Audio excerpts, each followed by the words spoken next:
2-1. We're back. Time for another edition of the Carolina Insider Rapid Reactions Edition presented by Modelo. Jones and Adam here with you after Clemson gets the win over the Tar Heels in the Smith Center, 80-76. It's Carolina's first home loss of the season. It is just the second time Carolina's ever lost in Chapel Hill against Clemson and just the sixth home loss of the Hubert Davis tenure. So, a lot to talk about. And you will hear a conversation I had with Coach Davis, see that interview coming up in just a few minutes as well. But, Adam, this game was defined, at least in my mind, by two stretches of play. One was the first, I'll say, and I don't have the exact times here in front of me, the first 5-ish minutes of the game where Clemson made 7 of its first 8 shots, including 3 3-pointers, led the game 15-2 at one point. And then Carolina was just in comeback mode the entire game, never led in this contest. And then after, and to Clemson's credit, the Tar Heels would get within 3 or 5, and Clemson would make a big play. And oftentimes it was either a 3-pointer or a basket and a foul, which resulted in 3 points. Then eventually Carolina ties it at 70, and then from that point forward, the Tar Heels really struggled to execute.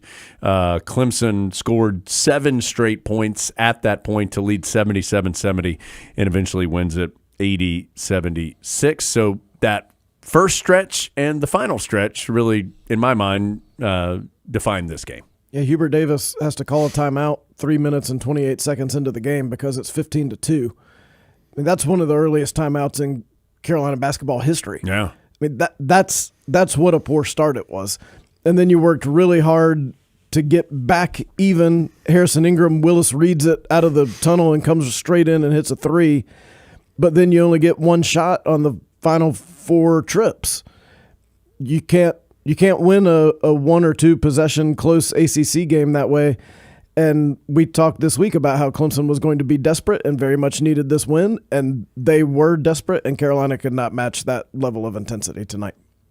Adam, I mean, defensively, you gave up 80 points if you're Carolina, but honestly, Clemson goes 7 of its first 8, and after that, it's 20 of 60 from the floor and 8 of 28 from 3-point range. So I don't feel like Carolina was somehow unusually poor defensively, but it was so bad at the start of the game, in every facet of the game, that it was just it was going to take a Herculean effort to get back in it. Because you weren't down. Remember the Pitt game? We talked about this several weeks ago, of course, the game in Pittsburgh. Carolina had a really bad start to the game offensively, but was only down, whatever it was, 6-0, I think. This was not 8-2 or 10-4. It was 15-2, and it felt that way with that start. Well, and when the other team is good, you're going to have to play that much better once you're in that big a hole. I mean, 13 points in 2.5 minutes that's pretty hard to do. Yeah, I mean, Clemson, I think, was on pace to score like 130 points in the game or something at some point. It felt like it. Yeah. And so I think after that point, I think the Tar Heels played maybe like average to above average, but that wasn't enough when you start out minus 13. You just can't come back from that. And while offensive rebounds and second chance points, like when you look at the final box score, Clemson had 13 second chance points, Carolina had 12. Tigers had 11 offensive rebounds, Carolina had 9. So, I mean, it was a relatively close, but it just felt like, especially when you are being forced to make such a big comeback attempt, every one of those extra opportunities felt important. Well, and Clemson shot 31% from the field, 29% from 3 in the second half. Yeah. And won. But they were able to get timely offensive rebounds and timely second chances, and they were so good at when they weren't hitting a 3, they were getting a 3-point play because the Tar Heels were fouling them. And a couple times that happened after an offensive rebound as well. 11 3-pointers made from Clemson. 9 of them came between P.J. Hall and Joe Girard, who were a combined 9 of 20 from three-point range. Hall had made 4 threes in his last 5 games. I think he was 4 of 23 from three-pointers in the last 5 games and made 4 in this game, including 2 very early, which helped set the tone for the Tigers. Okay, let's get to our conversation. I got a chance to sit with Coach Davis after the game. You'll see and hear that, and then Adam and I will come back and talk a little bit more about this one and look ahead to Carolina and Miami. That's on the Carolina Insider Rapid Reaction. Coach Davis just coming in here for the Continental Tire Coach's Corner. Clemson sneaks out of Chapel Hill with an 80-76 victory over the Tar Heels. And, Coach, a frustrating beginning to this game. Had your team way behind, fought all the way back, and then unfortunately didn't execute down the stretch. Just your thoughts here on this 80-76 Clemson win. Yeah, I mean, it's just, the tougher team won. Clemson had more energy, more effort, more attention to detail. They played harder than us. They were tougher than us, and they were more deserving of winning the game.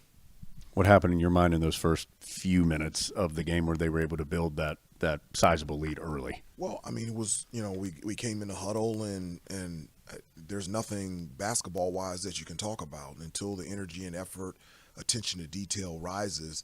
You can't even talk about basketball in terms of our execution on the offensive end. Getting the shots that we want. From a defensive standpoint, they were getting anything that they wanted, whether it was wide open threes at the baskets, offensive rebounds, just not at the level you have to be at in any game. And Clemson took advantage of that. They're a very good basketball team that has come up short of late in games, and they played extremely well. You guys fought back repeatedly in this game and got it back to tied at 70-70. What would you have liked to have seen better down the stretch after you got it back to a tied game? Well, I mean, it's always, down the stretch it's the discipline and details, being able to execute and get the shots that you want on the offensive end and getting stops defensively. We had the ball tied, and we had a turnover. It's a bounce pass to Armando, went through his legs, went through his hands. And they scored, I think, 6 or 7 straight points. Offensive rebounds, missed assignments, things that, all year we had not done, particularly down the stretch, that we did tonight. No Seth Trimble tonight. Felt like that kind of got the rotations a little odd, and obviously you would have loved to have his defense this evening. Well, I mean, obviously, yes, we would have loved to have Seth out there on the floor. His defense, his athleticism, his energy is something that he brings every day, and it's needed for us out there. But Clemson was a better team tonight. We didn't play the way we needed to play to win a game like this. Coach, last thing, you seem – I mean, you lost the game, I understand that, but you seem pretty frustrated after this one right now. What are your next steps? Well, I mean, I always tell them it's extremely consistent, a couple things. One, how are you going to react and how are you going to respond? And very disappointed in how we reacted and responded from Saturday to now. How are we going to react and respond after this game? And just the importance of, something that, we reiterate to the guys all the time about the importance of always doing your job, and 2, always doing your job to the best of your ability. You've got to show up every night, and with the success that we've had this year and the program that we have, we're always going to get every team's best shot, whether it's home on the road, and that's something that we've got to move forward with. Guys, that's Coach Davis inside the Continental Tire Coach's Corner. Adam, just a couple of individual notes. Seth Trimble not available in this game. You heard me talk to Coach Davis about that. That did feel impactful in this game just because the Tar Heels could have used a player like with the skill set that Seth has. And then, Cormac Ryan, a tough night. 1 of 10 from the field, 0 of 6 from three-point range, and there were a couple open threes. Look, sometimes the shots go in and sometimes they don't, but 1 of 10 and 0 of 6 was damaging for the Tar Heels tonight. when on a night that they didn't have Trimble, Cormac Ryan played over 30 minutes. So you've got to leave him out there and hope he shoots himself out of it rather than maybe changing up the lineup or maybe going 3-point guards or who knows what the Tar Heels might have done.